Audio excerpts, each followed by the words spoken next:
সম্মানিত সুধীমণ্ডলী, আমরা আজকে সূরা হুজুরাত থেকে আমাদের আলোচনা শুরু হবে ইনশাল্লাহ। হুজুরাত শব্দের অর্থ হুজরার বহু বচন। এটার অর্থ হলো শয়ন কক্ষ, নিজস্ব গৃহ, প্রাইভেট অ্যাপার্টমেন্ট। তো এখানে এই হুজুরাত দ্বারা রাসূল সাল্লাল্লাহু আলাইহি ওয়াসাল্লামের শয়ন কক্ষগুলি বোঝানো হচ্ছে। আমরা আলোচনা এগুলো বুঝতে পারব। হুজুরাত বাসগৃহ, শয়ন কক্ষ, ব্যক্তিগত রুম। আউযু বিল্লাহি মিনাশ শাইতানির রাজিম। আমি অভিশপ্ত শয়তান হতে আল্লাহর আশ্রয় কামনা করছি। বিসমিল্লাহির রহমানির রহিম। রহমান রহিম আল্লাহর নামে শুরু করছি। ইয়া আইয়ুহাল্লাযীনা আমানু লা তুকদ্দিমু বাইনা ইয়াদাইল্লাহি ওয়া রাসূলি। আল্লাহ বলেন, হে ঈমানদারগণ, আল্লাহ এবং রাসূলের সামনে তোমরা অগ্রসর হবে না। আত্তাকুল্লাহ, আল্লাহকে ভয় করো। ইন্নাল্লাহ সামিউন আলিম, নিশ্চয়ই আল্লাহ তাআলা সব কিছু শোনেন এবং সব কিছু সম্পর্কে তিনি অবগত আছেন। তো এখানে বিষয়টা হলো যে আল্লাহ রসুল যদি কোনো মজলিস উপস্থিত থাকে, তো সেখানে রাসূলের আগে যেন কেউ কোনো কথা না বলেন। তিনি কি সিদ্ধান্ত দেন তার কথা শুনবেন, তার বলার আগেই যেন সবার থেকে অন্য কেউ কোনো কথা না বলেন। এটা তুকদ্দুম, মানে আগে আসা। আল্লাহ রসুলের সামনে তারা কেউ অগ্রবর্তী হবে না, রাসূলের কথার আগে কেউ কথা বলবে না। বিষয়টা ছিল, সান্নজিল হচ্ছে বনি তামিম গোত্রের লোকেরা রাসূল পাক সাল্লাল্লাহু আলাইহি ওয়াসাল্লামকে এসে তাকে ডাকছিলেন গৃহের বাইরের দিক থেকে। এই সময় আল্লাহ রসুল সেখানে বের হয়ে আসার আগে আবু বকর সিদ্দিক, ওমর ফারুক রাদিয়াল্লাহু তাআলা অন্যান্য সাহাবীরা সেখানে উপস্থিত ছিলেন। তো তাদের সমস্যা হলো তাদের নেতা নির্বাচন নিয়ে তাদের মধ্যে একটা জটিলতা ছিল। একজন নেতা হচ্ছে আকরা ইবনে হাবেস, আরেকজন হলো কাকা ইবনে মাবাদ। তো আকরা ইবনে হাবেসকে আবু বকর সিদ্দিক রাদিয়াল্লাহু সমর্থন করে যে এই নেতা হবে, কিন্তু ওমর ফারুক বলছে না, কাকা ইবনে মাবাদ হবে। এই নিয়ে ওমর ফারুক এবং আবু বকর সিদ্দিক রাদিয়াল্লাহু তাআলার মধ্যে এই দুজনের মধ্যে একটু কথা কাটাকাটি হয়েছে এবং উচ্চ স্বরে কথা হয়ে গেছিল। তো আল্লাহ তাআলা সতর্ক করে দিচ্ছেন যে এই লোকগুলি রাসূল থেকে সিদ্ধান্ত নেওয়ার জন্য এসেছে, কাজেই রাসূলের সিদ্ধান্ত এরা তারা মানবে, আপনারাও মানবেন, কিন্তু তার আগে আপনারা এই কেন বলছেন যে অমুক হবে না অমুক হবে? আপনারা সিদ্ধান্ত দিতে কে? এটা কিন্তু আমাদের সমাজে এরকম আছে যে একজনকে আছে মশলা জিজ্ঞাসা করলো, পাশ থেকে আর একজন জবাব দিতে শুরু করলো। তো এই যে সামাজিক ব্যবস্থা, এটার মধ্যে তো অনেক জ্ঞান আমাদের নিতে হবে যে মজলিসে যে প্রধান থাকবে সেখানে তার আগে কোনো সিদ্ধান্ত বা কোনো ফয়সালা পার্শ্ববর্তী থেকে নিকটতম থেকে কেউ যেন এটা আমরা না বলি এবং না নেই। তাই আল্লাহ বলছেন যে আল্লাহ এবং রাসূলের সামনে তোমরা কেউ অগ্রবর্তী হবে না। আত্তাকুল্লাহ, আল্লাহকে ভয় করো, নিশ্চয়ই আল্লাহ তাআলা সব কিছু শোনেন, সব কিছু সম্পর্কে অবগত আছেন। এটা হলো আদবুল মজলিস। ইয়া আইয়ুহাল্লাযীনা আমানু লা তারফু আসওয়াতাকুম ফাওকা সাওতিন নবী। হে ঈমানদারগণ, তোমরা তোমাদের কণ্ঠস্বর, তোমাদের ধ্বনি উঁচু করবে না রাসূলের ধ্বনি থেকে। রাসূল যেভাবে কথা বলছেন তার সেই জন্য উঁচু স্বরে তোমাদের কথাটা না হয়। আমরা অনেক সময় দেখছি যে বক্তা সাহেব যে দুরূদ পড়ছেন তার সাথে শ্রোতারা অনেক জোরে দুরূদ পড়ছেন। তো এভাবে বিভিন্ন রকমের অবস্থাটা দেখা যায় যে কথা বলার ক্ষেত্রেও যে মজলিসের যে প্রধান, তার কণ্ঠস্বরের চাইতে অন্যদের কণ্ঠস্বর যেন উঁচু না হয়, তার চাইতে নিম্ন স্বরে কথা বলতে হবে, তাহলে সবাই নেতার কথাটা বুঝতে পারবে। আর যদি অন্যরাই বড় উচ্চস্বরে কথা বলে, তো নেতার কথা তো মানুষ শুনতেও পারবে না, বুঝতেও পারবে না, বোধগম্য হবে না। এগুলো আদাবে মজলিস। আল্লাহ বলেন তোমাদের কণ্ঠস্বর উঁচু করবে না রাসূল সাল্লাল্লাহু আলাইহি ওয়াসাল্লামের কণ্ঠস্বরের উপরে। ওয়ালা তাজহারু বিল কাউলি, এবং তাকে প্রকাশ্যে ডাকবে না। কাজাহারে বাযুকুম লিবাদ, যেরকম তোমরা একে অপরকে প্রকাশ্যে ডাকো। এ আব্দুর রহমান, এ আব্দুল সত্তার, এ আব্দুল করিম, এরকম তোমরা একে অপরকে প্রকাশে ডাকো, কিন্তু মুহাম্মদ সাহেবকে ওভাবে প্রকাশে ডাকা যাবে না, ও মোহাম্মদ এভাবে বলা যাবে না। তার কারণ আল্লাহ তাআলা নিজেই কোরআনে তাকে এভাবে বলেন নাই। ইয়া মূসা, ইয়া ঈসা, ইয়া আদম এগুলো আল্লাহ বলছেন, কিন্তু মুহাম্মদ সাল্লামকে কোথাও আল্লাহ তাআলা ইয়া মুহাম্মদ বলে সম্বোধন করেন নাই। এটা তার বিরাট সম্মান। এখানে আল্লাহ তাআলা আবার আমাদেরকে শিক্ষা দিচ্ছেন যে তোমরা একে অপরকে যেভাবে স্পষ্টভাবে ডাকো, এভাবে আল্লাহ রসুলকে তোমরা স্পষ্টভাবে ডাকবে না, ও মোহাম্মদ বলে ডাকবে না। ইয়া রসুলাল্লাহ, ইয়া নবী আল্লাহ, ইয়া হাবিব আল্লাহ, এই ধরনের সম্বোধন তাকে করতে হবে আদবের সাথে। তোমরা যেরকম একে অপরকে নাম ধরে ডাকো প্রকাশ্যে, এরকম আল্লাহ রসুলকে ডাকা যাবে না। আচ্ছা, এখন আল্লাহ আরও সতর্ক করছেন, যদি তোমরা এটা করো, তার আগে কথা বলো, তার আওয়াজের সাথে তোমরা বড় আওয়াজে কথা বলো, এবং তাকে যদি সাধারণ মানুষের মতো তোমরা ডাকো, তা কী হবে? আনতাহবাতা আমালুকুম, তাহলে তোমাদের আমল নষ্ট হয়ে যাবে। অন্তুম লা তাশউরুন, এমন অবস্থায় যে তোমরা তা জানতেও পারবে না। তাহলে দেখেন, আমল নষ্ট হওয়ার একমাত্র কাজ হচ্ছে শিরক। শিরক করলে মানুষের আমল নষ্ট হয়, কিন্তু অন্য কোনো পাপে মানুষের আমল নষ্ট হয় না। পরিষ্কার করে আল্লাহ বলেছেন, অলাকা দুহে এলাইকা ওয়াইলাল লাযিনা মিন কাবলিক, হে রাসূল, আপনার কাছেও ওহির মাধ্যমে জানিয়ে দেওয়া হয়েছে এবং আপনার আগে যারা এসেছিল তাদেরকেও বলা হয়েছে কি, লাইন আশরাকতা লা ইয়াহবাতান্না আমালুক, যে যদি আপনি শিরক করেন লা ইয়াহবাতান্না আমালুক, তাহলে আপনার আমলটা নষ্ট হবে। শিরক করলে নেক আমলগুলো সব ঝরে যাবে, ডিলিট হয়ে যাবে, আমলনামা শূন্য হয়ে যাবে। এখানে আল্লাহ বললেন যে তোমরা এই যে তিনটা কথা বলা হলো, রাসূলের আগে কোনো সিদ্ধান্ত তোমরা দিবে না, রাসূলের কণ্ঠস্বরের উপরে আরও উঁচু স্বরে তোমরা কথা বলবে না, রাসূলকে স্বাভাবিক মানুষকে যেরকম প্রকাশ্যে ডাকে এভাবে ডাকবে না। এই তিনটা কথা বলার পরে আল্লাহ বলছেন, যদি এটা করো আনতাহবাতা আমালুকুম, তাহলে তোমাদের আমল নষ্ট হয়ে যাবে, এমন অবস্থায় যে তোমরা তা জানতেও পারবে না যে তোমার আমলগুলি ঝরে গেছে, নাই। এটা কত বড় অপরাধ। তো রাসূলের সম্মান আল্লাহ তাআলা কীভাবে করেছেন, আমরা সচেষ্ট হব যে আল্লাহ রাসূলকে সেভাবে সম্মানের সাথে আমরা সম্বোধন করব। তো এই বনী তামিমের লোকগুলো এরকম আইসে আল্লাহ রসুলকে গৃহের বাইরে থেকে এরকম ডাকতেছিল, ও মোহাম্মদ, ও মোহাম্মদ উখরুজ আলাইনা, আমাদের কাছে বেরিয়ে আসো, এভাবে তারা ডাকতেছিল। এই জন্য আল্লাহ তাআলা সতর্কমূলক এই আয়াতগুলি নাযিল করেছে। তো এই আয়াত নাযিল হওয়ার পরে সাহাবায়ে কেরামরা তো ঠান্ডা হয়ে গেলেন, চুপচাপ। তো আল্লাহ বলেন, ইন্নাল লাযিনা ইয়াগুদ্দুনা আসওয়াতাহুম ইনদা রাসূলিল্লাহি উলাইকাল লাযিনা আমতানাল্লাহু কুলুবহুম লিত্তাকওয়া, নিশ্চয়ই যারা নিচু করেছে তাদের কণ্ঠস্বর ইনদা রাসূলিল্লাহ, রাসূল সাল্লাল্লাহু আলাইহি ওয়াসাল্লামের নিকটে, উলাইকাল লাযিনা, তারা হলো ওই সব লোক, আমতানাল্লাহু কুলুবহুম লিত্তাকওয়া, তাকওয়ার উদ্দেশ্যে আল্লাহ তাআলা তাদের অন্তরকে পরীক্ষা করেছেন, যে তারা তাকওয়া অবলম্বন করে কিনা, এভাবে আল্লাহ তাদেরকে পরীক্ষা করেছেন। লাহুম মাগফিরাতুন ওয়া আজরুন আযীম, তাদের জন্য রয়েছে ক্ষমা এবং বড় সওয়াব।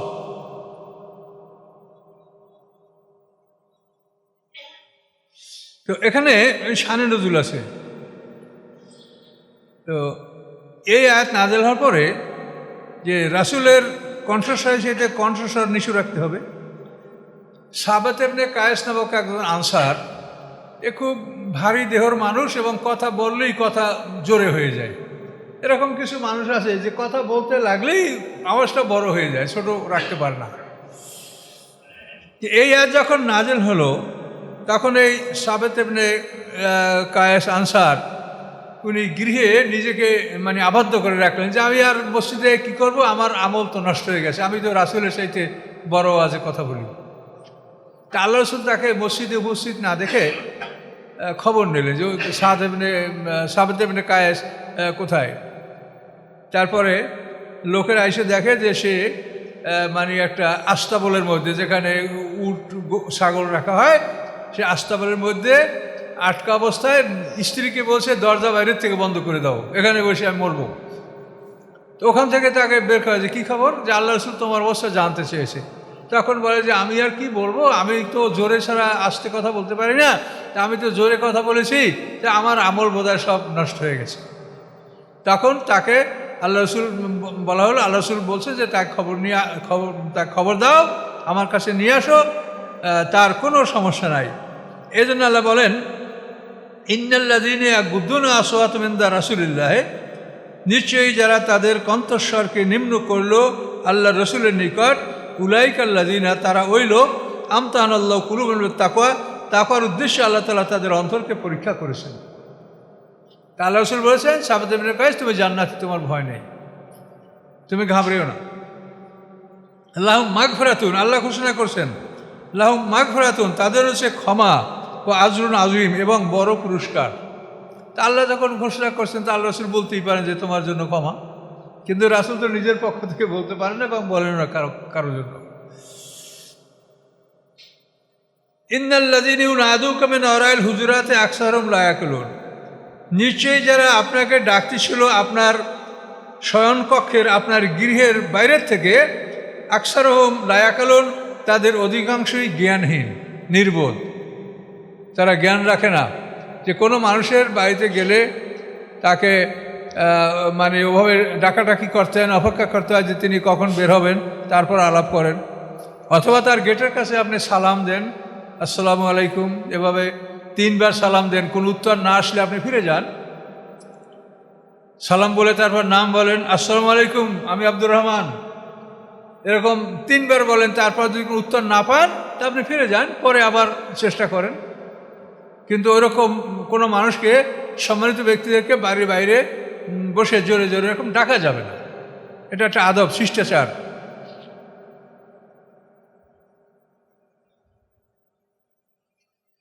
আল্লাহ বলেন, ওয়ালাওয়ান্নাহুম সাবারু হাত্তা তাখরুজা ইলাইহিম, যদি তারা ধৈর্য ধারণ করত যতক্ষণ না আপনি তাদের কাছে বেরিয়ে আসেন, লাকানা খায়রাল লাহুম, এটা তাদের জন্য ভালো ছিল।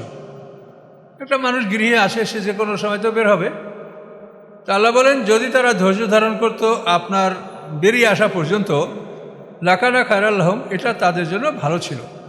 আল্লাহু গাফুরুর রহিম, আল্লাহ তাআলা ক্ষমাশীল, আল্লাহ তাআলা দয়াবান।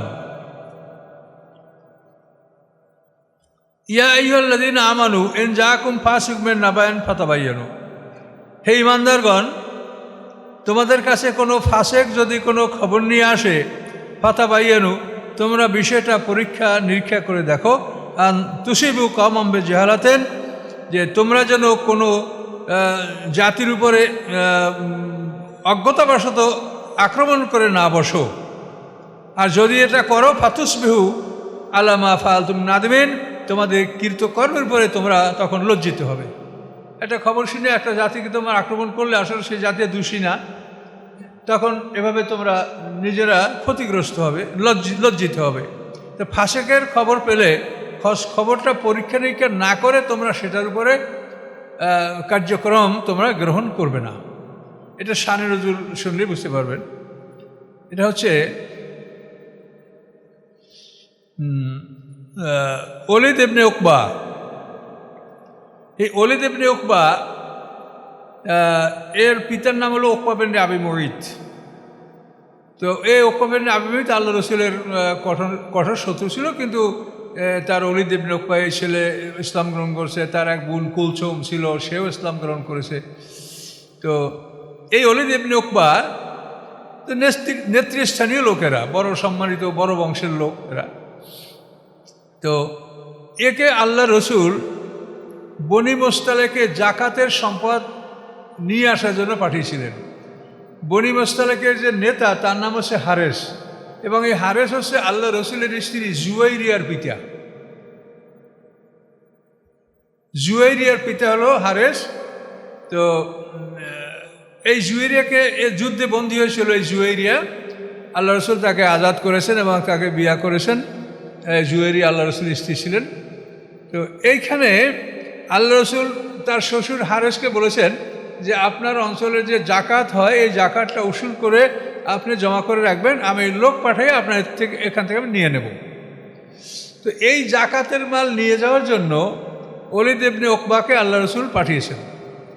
তো যেহেতু রাসূলের সে দূত, তো ওরা করছে গিয়ে ওই অনেক লোক আগাই আসে যে তাকে মানে একটু ওয়েলকাম করবে, তাকে একটু আগাই নেবে, সম্বর্ধনা দেবে, এই জন্য অনেক লোক আগাই আসে। কিন্তু ওই ওলিদ মনে করছে যে এই লোকগুলো আসে আমাকে মারবে, তখন ওখান থেকে পালাই আসে। পালাই এসে আল্লাহ রসুলকে বলে, ইয়া রসুল্লাহ, তারা সব মোরতাদ হয়ে গেছে, তারা আমাকে হত্যা করার চেষ্টা করছে, আমি কোনোভাবে পালিয়ে আসছি। কি আশ্চর্য ব্যাপার, তারা মোরতাদ হয়ে গেছে।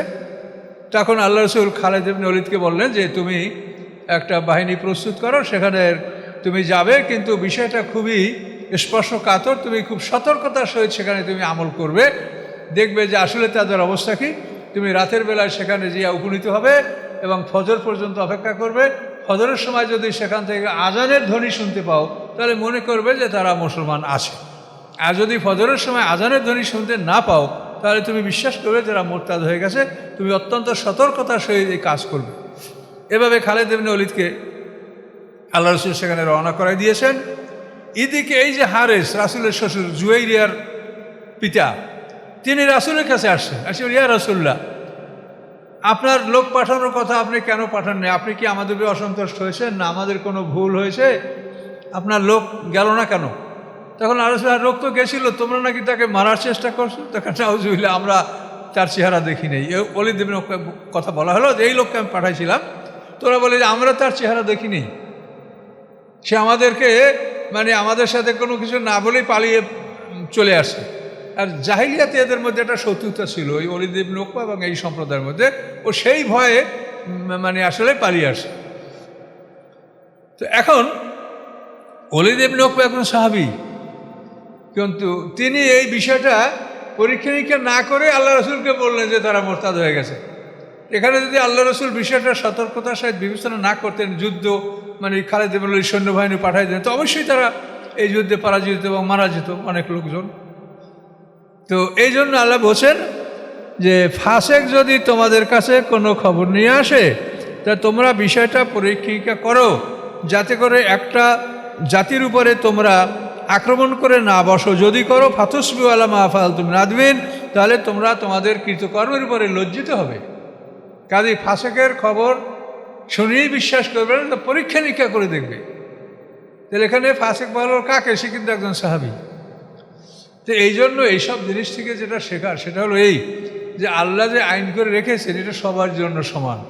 এটা আমি মাওলানা সাহেব, আপনি অলিয়াল্লাহ, আপনি বুজুর্গ, আপনি পীর সাহেব, আপনার সাহাবী লকব বা আপনি তাবি অমুক, এই খেতাবে কিচ্ছু হবে না। কথা বলতে পারছেন? এই খেতাব নিয়েই কিন্তু বর্তমান পৃথিবীতে বহু লড়াই চলছে। মাবিয়া সাহাবী, কাজে মোমেন হত্যা করছে, এতে কী হবে? সাহাবী। কাজে এইসব জিনিস চিন্তা না করা ভালো। কোরআনে দেখেন, এই ওলীদ ইবনে উকবা অনেক সিনিয়র সাহাবী, এরা অনেক সিনিয়র, এরা হুদায়বিয়ার সঙ্গে ষষ্ঠতে, আর এরা ইসলাম গ্রহণের আগে। এই যে গজিয়া বনি মুস্তালাক, এই যুদ্ধটা হয়েছে পঞ্চম হিজরিতে। তাহলে পঞ্চম হিজরির আগে ইসলাম গ্রহণ করছে এই ওলীদ ইবনে উকবা। কিন্তু সে একটা ভুল তথ্য, ভুল খবর আল্লাহ রসুলকে শুনিয়েছে। আল্লাহ কোরআনে আয়াত নাযিল করে বললেন কি, যে ফাসেক কোনো খবর নিয়ে আসলে তোমরা পরীক্ষা নিরীক্ষা করো, পরীক্ষা নিরীক্ষা না করে তার কথা অনুযায়ী তোমরা কার্যক্রম গ্রহণ করো, তাহলে তোমরা তোমাদের কৃতকর্মের জন্য তোমরা লজ্জিত হবে। এটা করবে না। তাহলে দেখা গেল সাহাবীও যদি হয়, যে অন্যায় করলে আল্লাহর বিচার সবার জন্য সমান। কাজে কেউ নিজের খেতাব যে আমি মাওলানা সাহেব, আমি পীর সাহেব, আমি অলিয়াল্লাহ সাহেব, আমি ইমাম সাহেব, এই জন্য আমাকে ক্ষমা করে দেবে, এই ধরনের চিন্তা করা উচিত। আল্লাহর বিচার সবার জন্য সমান। আল্লাহ ন্যায় বিচারক, তিনি ন্যায় বিচার করবেন এবং তিনি কাউকে রেহাই দেন নাই, কখনোই না। তো এই জন্য এইসব বিষয়গুলি থেকে আমাদের জেনে নিতে হবে এবং বর্তমান সমাজে যে প্রেক্ষাপটগুলি, এগুলি এটার সাথে মিলালে আপনি বুঝতে পারবেন যে আমরা আসলে কি ধারণা করি। একজনকে মনে করি যে উনি একেবারে নিজে ভেসতে যাবে, আমাদেরকে ভেসতে নিয়ে যাবে। কি দলিল আছে যে সে নিজে যাবে ভেসতে আর আপনাদেরকে নিয়ে যাবে? কি প্রমাণ আছে বলেন? হ্যাঁ হ্যাঁ, অলিয়াল্লাহদেরকে মন্দ বলে তারা ধ্বংস হয়ে যাবে, তাই না? আর আল্লাহর কোরআনে বলে যে তোমরা যদি রাসূলের আনুগত্য করো, তাহলে তোমরা ফাউলাইকা মাআল্লাযিনা আনআমা আল্লাহু আলাইহিম মিনান নবিয়্যিনা ওয়াস সিদ্দিকিনা ওয়াস শুহাদা ওয়াস সালিহিনা ওয়া হাসুনা উলাইকা রাফিকা। মাইয়ুতিল্লাহ রাসূলা, আল্লাহ এবং রাসূলের আনুগত্য যারা করবে, ফাউলাইকা তারা মান নবীন সিদ্দিকিন শুহাদা সালিহিন এদের সাথে থাকবে। আনুগত্য করতে হবে কার? আল্লাহ এবং রাসূলের। এদের কিন্তু আনুগত্য করতে আল্লাহ বলেন নাই। আল্লাহ এবং রাসূলের আনুগত্য করলে তারা মান নবীন সিদ্দিকিন শুহাদা সালিহিন এদের সাথে এরা থাকবে। তাহলে আনুগত্য করতে হবে আল্লাহ এবং তার রাসূলের। এর নিম্নের কোনো মানুষের আনুগত্য, সিনিয়র সাহাবীদের আনুগত্যের কথা আল্লাহ বলেছেন, যেটা কোরআনে আছে সিনিয়র সাহাবী। তার কারণ দিন যে পূর্ণতা লাভ করছে, আলিয়াউমা আকমালতু লাকুম দীনাকুম, এটা তো বিদায় হজে আয়াতটা নাযিল হয়েছে। এই যে দিনকে পূর্ণ করা দেওয়া হয়েছে, আলিয়াউমা আকমালতু লাকুম তোমাদের জন্য, এখানে রাসূল একাকে বলা হয় নাই, রাসূলের সাথে সাহাবীরাও এর অন্তর্ভুক্ত। আলিয়াউমা আকমালতু লাকুম দীনাকুম তোমাদের দিন, তাহলে রাসূলের সাথে সাহাবীরা এখানে আসেন। কাজে এই জন্য সিনিয়র সাহাবীদের আনুগত্য এটা কিন্তু আল্লাহ কোরআনে আদেশ দিয়েছেন, এগুলো মানতে হবে। কোরআনে যা বলা আছে তাই আমরা মানব। অনেকে মনে করেন হ্যাঁ আমরা রাসূলের কথা মানবো, আবার অন্য কারো কথা মানবো কেন? আমরা নিজেরা কিছুই মানবো না, অমান্যও করবো না, আমরা কোরআনে যা আছে তাই মানব। এটার নাম হলো ইসলাম। আমরা আত্মসমর্পণ করব। ইসলাম শব্দ অর্থ হলো আত্মসমর্পণ করা। তাহলে এখানে আপনারা বুঝতে পেরেছেন যে সাহাবী হয়েও যদি সে ভুল করে তো তাকে আল্লাহ তাআলা ক্ষমা করেন নাই, তার সম্মানের কথা আল্লাহ বিবেচনা করেন নাই। আল্লাহ বলেন ওয়ালামু আন্না ফিকুম রাসূলাল্লাহ, জেনে রাখো নিশ্চয়ই তোমাদের মধ্যে আল্লাহর রাসূল আছেন। বড় কথা, জেনে রাখো যে তোমাদের মধ্যে আল্লাহর রাসূল আছেন। লাউ ইউতিকুম ফি কাসীর মিনাল আমরি আনিতুম, তিনি যদি অধিকাংশ ক্ষেত্রে তোমাদের আনুগত্য করতেন তাহলে তোমাদেরই কষ্ট হতো। আনাতা কষ্টে পতিত হতে তোমরাই। এই জন্য রাসূল তোমাদের মধ্যে আসেন, তোমরা সতর্ক হও। তিনি তোমাদের অধিকাংশ সিদ্ধান্ত, অধিকাংশ কথা, লাউ ইউতিকুম যদি তিনি আনুগত্য করতেন তোমাদের ফি কাসীর মিনাল আমরি অনেক ক্ষেত্রে অনেক কাজের ব্যাপারে, লা আনিতুম তাহলে তোমরাই কষ্টে পতিত হতে, তোমরাই কষ্টের মধ্যে পতিত হতে। কাজে এই জন্য রাসূল তোমাদের মধ্যে আসে, বিবেচনা করো। লাকিন্নাল্লাহ হাব্বাবা ইলাইকুমুল ঈমান, বরং আল্লাহ তাআলা ভালোবেসেছেন তোমাদের প্রতি ঈমানকে। তোমাদের প্রতি ঈমানকে আল্লাহ ভালোবেসেছেন, তোমাদের ঈমান থাকুক এটা আল্লাহ চান। কাজেই তোমরা সতর্কতার সহিত কাজ করো। ওয়া যায়্যানাহু ফি কুলুবিকুম, এবং ঈমানকেই তোমাদের অন্তরে সুশোভিত করেছেন। তোমাদের ঈমান অন্তরে শোভা পেয়েছে, ঈমান তোমাদের অন্তরে প্রতিষ্ঠিত হয়েছে, ঈমানকে তোমরা ভালোবাসো, এটা আল্লাহ চান। ওয়া কাররা ইলাইকুমুল কুফরা ওয়াল ফুসুকা ওয়াল ইসয়ান, এবং আল্লাহ অপছন্দ করেন তোমাদের জন্য কুফরি, ফাসিকি, সীমা লঙ্ঘন, অবাধ্যতা। কুফরি এবং ফাসিকি একই জিনিস, কিন্তু ব্যবধান হলো এতটুকু, কুফরি হলো একটা লোক না বুঝে অপরাধ করে, এটা হলো কুফরি। আর ফুসুক হলো যে বুঝে শুনে অপরাধ করে, এটা হলো ফাসেক। আর ইসিয়ান হলো অবাধ্য হওয়া, বোঝে সব কিন্তু অবাধ্য, আল্লাহ রসুলের অবাধ্য তারা থাকে। তো এই জন্য আল্লাহ বলেন তোমাদের অন্তরে অবিশ্বাস, তারপরে ফাসিকি এবং সীমালঙ্ঘন, এটা আল্লাহ অপছন্দ করেন, এটা যেন তোমাদের অন্তরে স্থান না পায়, এটা আল্লাহ চান। উলাইকুমুর রাশিদুন, এবং এই গুণের অধিকারী যারা তারাই সৎপথপ্রাপ্ত, অর্থাৎ যাদের অন্তরে ঈমান সুশোভিত হয়েছে, ঈমান তাদের অন্তরে প্রতিষ্ঠিত হয়েছে, এরাই সৎপথপ্রাপ্ত। ফাদলাম মিনাল্লাহি ওয়া নি'মা, এটা আল্লাহর পক্ষ থেকে অনুগ্রহ এবং আল্লাহর পক্ষ থেকে এগুলি করুণা, দয়া।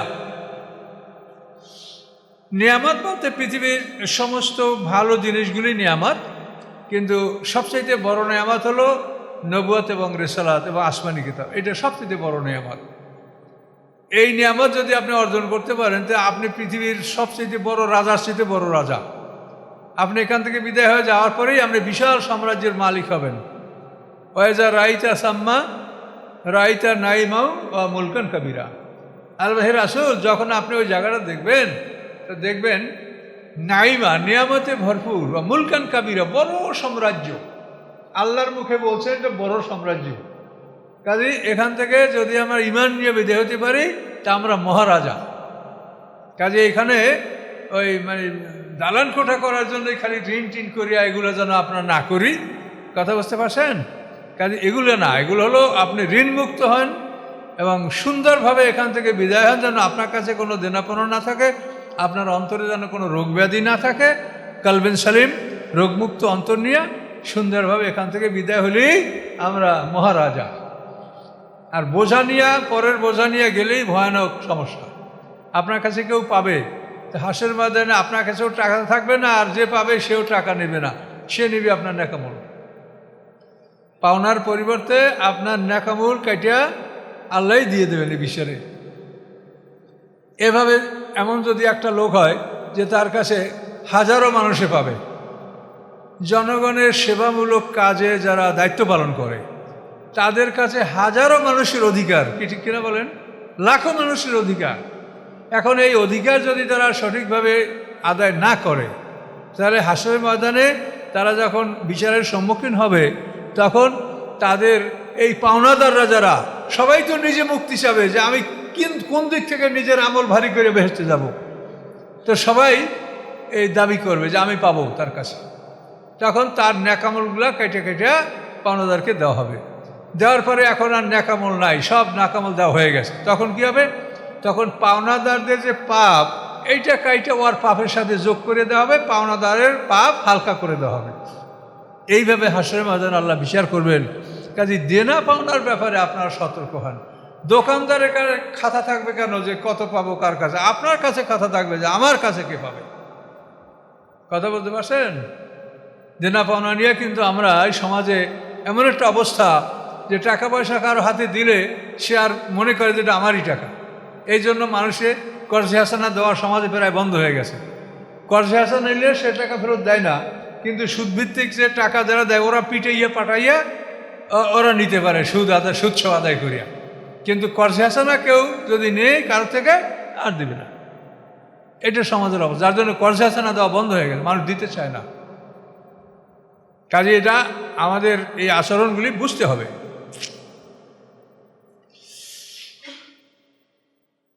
আল্লাহ আলিমুল হাকিম, আল্লাহ তাআলা সব কিছু সম্পর্কে বিশেষ অবহিত। হাকিম, তিনি মহাকৌশলী। আলেম মানে জ্ঞানী, আর আলিম মানে মহাজ্ঞানী। এই ব্যবধানের এখানে আলেম মানে আমরা আলেম, আমাদের আলেম, আপনারা আলেম যারা জ্ঞান রাখেন আলেম, আর আলিম হলো যিনি মহাজ্ঞানী। হাকিম তিনি মহাকৌশলী।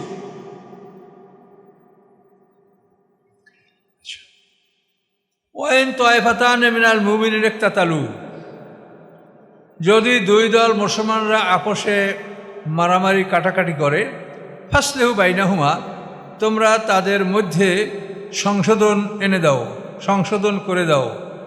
কিভাবে করবে? ফায়েম বাগাত এহদাহুমা আলাল উখরা, যদি তাদের একদল অন্য দলের উপরে বিদ্রোহ করে, ফাকাতুল্লাযী তাবগী, তাহলে যারা বিদ্রোহ করে তোমরা তাদের বিপক্ষে লড়াই করো। লড়াই করে কি করবে? হাত্তা তাফিয়া ইলা আমরিল্লাহ, লড়াই করে আল্লাহর আদেশ মানতে তাদেরকে বাধ্য করতে হবে যে তোমরা আল্লাহর আদেশের দিকে ফিরে আসো। তা দুদল মুসলমান যদি আপোষে লড়াই করে, ফয়সালাটা কি? আল্লাহ বলছেন ফাসলিহু বাইনাহুমা, তাদের মধ্যে তোমরা মীমাংসা করে দাও। এবং যদি তাদের একদল অন্য দলের উপরে বিদ্রোহ করে, বিদ্রোহী হয়, বা কাতুল্লাতি তাবগী, যারা বিদ্রোহী তাদের বিরুদ্ধে তোমরা লড়াই করো।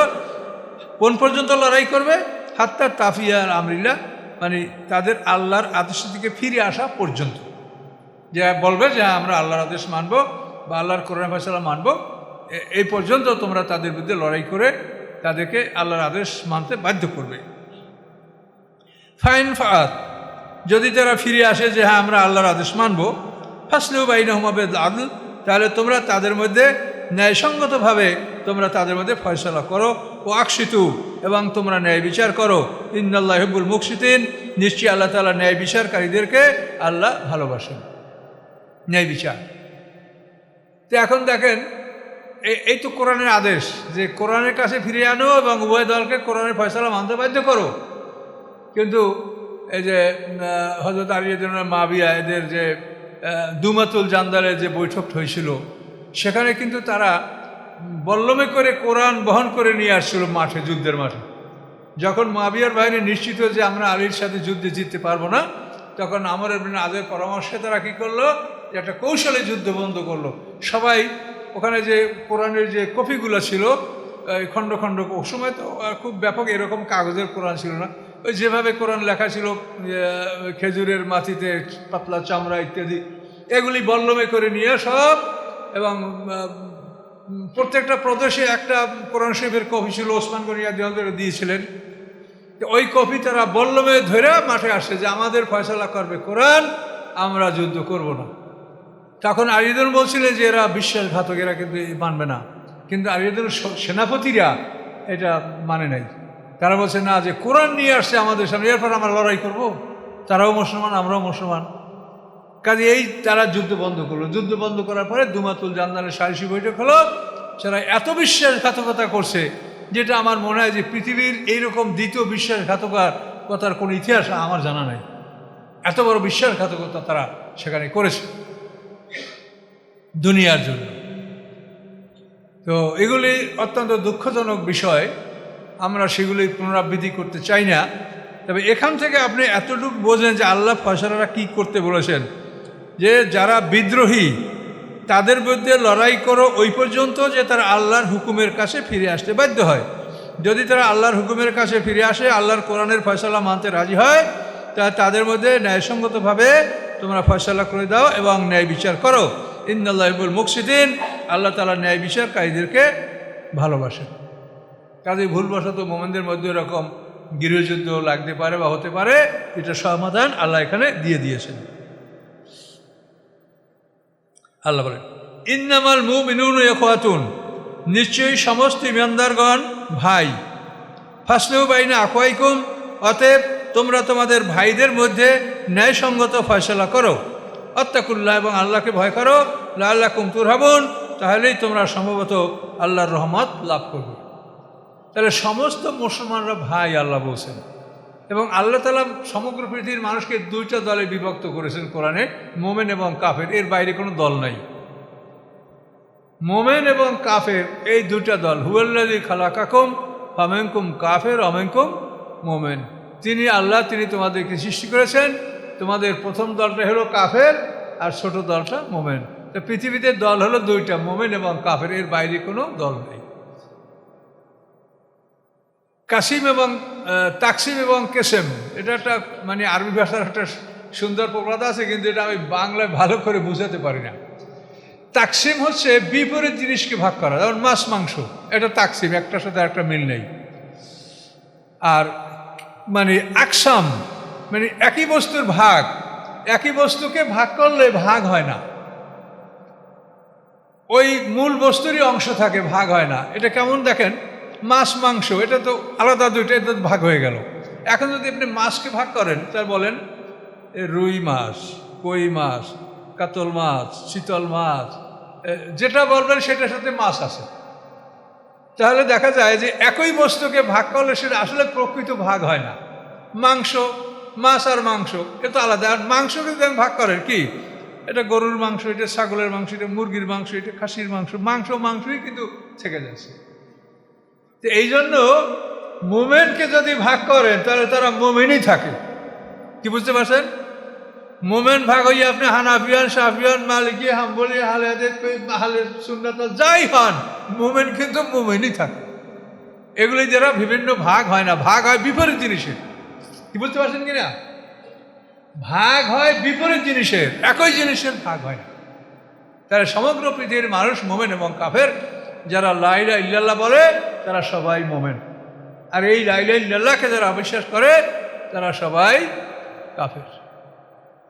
মুহাম্মদ সাল্লাল্লাহু আলাইহি ওয়াসাল্লাম পৃথিবীতে আসার পর মুহাম্মদ সাল্লাল্লাহু আলাইহি ওয়াসাল্লামের উপরে যারা ঈমান আনে নাই, তারা সবাই কাফের। এটা জানেন? অনেকেই চিন্তা করে ইহুদি খ্রিস্টানদের মধ্যে কত ভালো মানুষ আছে, হ্যাঁ, তারা কত ভালো ইবাদত বন্দি করে, এবং সমস্ত ধর্মের মধ্যেই কত সাধক আছে, কত সাধনাকারী, কত লোক আছে, তারা মানে একেবারে সারা জীবন গৃহত্যাগী হইয়া তারা তাদের ধর্ম পালন করছে। যাই করেন আপনার কোনো মূল্য নেই। তার কারণ মুহাম্মদ সাল্লাল্লাহু আলাইহি ওয়াসাল্লাম এসেছেন, এখন তার কাছে যে আদেশ আসছে এটাই মানতে হবে। লিকুল্লি আজালেন কেতাব, প্রত্যেকটা কালের জন্য একটা কেতাব আছে। তওরাত কেতাব যখন ছিল তখন সবার জন্য তওরাত মানা এটা প্রয়োজন ছিল। তওরাতের পরে জাবুর আসে, জাবুর পরে ইঞ্জিল আসে, ইঞ্জিল পরে কোরআন আসে। কোরআন যখন আসে তখন ওগুলির আমল স্থগিত। এখন কোরআনের আমল করতে হবে সবাইকে, মুহাম্মদ সাল্লামকে মানতে হবে সবাইকে। কাজে যারা মুহাম্মদ সাল্লামকে মানে না, তাকে যারা স্বীকৃতি দেয় নাই, তারা যদি একেবারে ইবাদত করতে হতে নিজে ফানা হয়েও যায়, কিচ্ছু কাজ হবে না। এ ব্যাপারে কোরআন স্পষ্ট বলা আছে, হাল নুনাব্বিউকুম আলা মান আকসারিনা আমাল।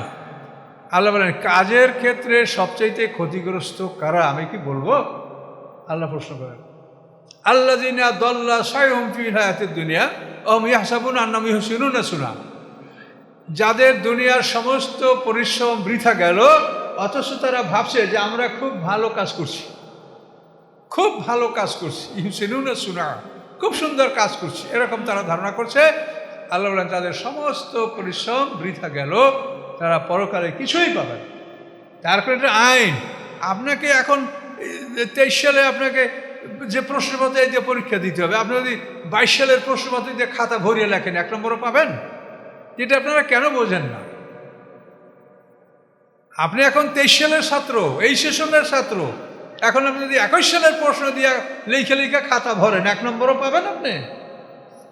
তাহলে এখন তো আপনি কোরআনের যে মানে যে সময়, টাইম, এই সময়ের মানুষ আপনি। এখন তো অন্য কেতাব মানলে কিছু কাজ হবে না, ওটার সময় তো শেষ হয়ে গেছে। কাজে এই বিষয়গুলি ভালো করে বুঝতে হবে। অনেক আলেমরা, আমাকে একজন কলেজের প্রফেসর এভাবে বলছেন যে ওনার কলেজে ধর্মীয় শিক্ষক, সে বলে যে ইহুদি নাসারারাও ভেস্তে যাবে। বলেন এই তো অবস্থা মানুষের। কত ধরনের আশ্চর্য প্রশ্ন আমাদের কাছে আসে, সেগুলো আমি আপনাদের কাছে বলতে চাই না, কিন্তু অনেক সময় তারপর মনে আসে কি অবস্থা মানুষের। দেখে এই জন্য আইন কানুনটা বুঝেন যে কোরআন নাজেল হয়েছে, মুহাম্মদ সাল্লাল্লাহু পৃথিবীতে আসেন, তাকে আল্লাহ নবুয়ত দান করছেন। তার নবুয়তের পরে এমন কোনো মানুষ বেহেশতে যাবে না যে মুহাম্মদ সাল্লাল্লাহু ঈমান আনে নাই, কোনোভাবেই কোনো কিছুতে কাজ হবে না। ইন্নামাল মুমিনুনা ইখওয়াতুন, নিশ্চয়ই মোমেনরা সবাই পরস্পরে ভাই। ফাসলিহু বাইনা আখাওয়িকুম, তোমরা তোমাদের ভাইদের মধ্যে সংশোধন আনয়ন করো। তাহলে আল্লাহ বলছে ভাইদের মধ্যে সংশোধন আনয়ন করো, আর আমরা দিই ফতুয়া, কি এই কাফের হয়ে গেছে, এই মুশরিক হয়ে গেছে, এই দিন থেকে খারিজ হয়ে গেছে, এই হলো আমাকে ফতুয়া। আল্লাহ কি আপনারা ফতুয়া দিতে বলছে? আপনি বলছে, আল্লাহ বলছে সংশোধন করো। তুমি যদি দেখো যে তার মধ্যে একটা ভুল আছে, তুমি বুঝাই বলো যে এটা ভুল মনে হচ্ছে, আপনি দেখেন। কিন্তু তুমি ফতুয়া দেওয়ার তুমি মালিক না। আপনি একজন মোমেনকে, আমরা আশ্চর্য হই যে অনেক আলেমরা মুহূর্তের মধ্যে একজনকে কাফের ফাঁসে গুলে ফেলায়। এই জন্য যে তাদেরকে কত শাস্তি ভোগ করতে হবে তা জায়গা মতো গেলে তারা বুঝবে। একজন ইমানদারকে আপনি এভাবে বলবেন, এটা বলার কি অধিকার আপনার আছে? হ্যাঁ, এই যে কোরআন পাকে এই যে ঘটনা আছে যে একজন সাহাবী যুদ্ধের মাঠে সেনাপতিকে সালাম দিয়েছিল।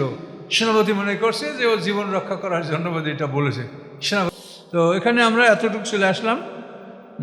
হে ইমানদারগণ, তোমরা সমস্ত মুসলমানরা তোমাদের ভাই, তোমরা তোমাদের ভাইদের মধ্যে সংশোধন আনয়ন করো। আত্তাকুল্লাহ লাআল্লাকুম তুরহামুন, তোমরা আল্লাহকে ভয় করো, তাহলেই তোমরা রহমত প্রাপ্ত হবে।